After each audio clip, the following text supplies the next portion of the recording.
ایک دن پہلے ایاز امیر کے بیٹے شاہ نواز امیر نے اپنی تیسری بیوی جو کینیڈین خاتون تھیں، جو ایک دن پہلے ہی دبئی سے پاکستان پہنچی تھیں، ان کو ڈمبل مار کے اور پھر شاید باتھ ٹب میں پھینک کے اس کو قتل کر دیا۔ اس مرڈر پہ پھر بہت سی آوازیں اٹھنا شروع ہو گئی ہیں، اور اس میں ایاز امیر کا نام بھی آنا شروع ہو گیا ہے۔ اور آج اسلام آباد پولیس نے ایاز امیر کو بھی گرفتار کر لیا ہے، اور اس کے بیٹے کو جس نے مرڈر کیا ہے اس کا 2 روز کا ریمانڈ کر کے اس کو بھی پولیس کے حوالے کر دیا گیا ہے۔ پاکستان خواتین کے لیے بہت خطرناک ملک ہے۔ زیادہ عرصہ نہیں ہوا جب نور مقدم کا قتل ہوا تھا اسلام آباد میں ہی،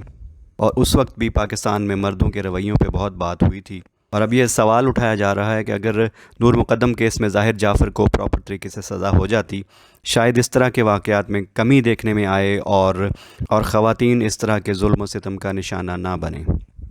دوسری طرف یہ بھی کہا جا رہا ہے کہ چونکہ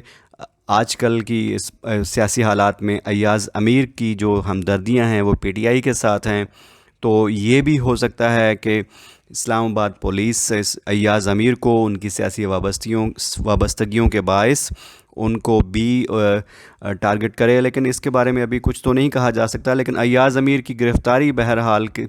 یہ ہے کہ یہ سمجھ میں نہیں آتی، کیونکہ وہ اس کیس میں کس طرح انوالو ہو گئے اور کس قانون کے تحت ان کو گرفتار کیا گیا۔ کہا جا رہا ہے کہ ان کی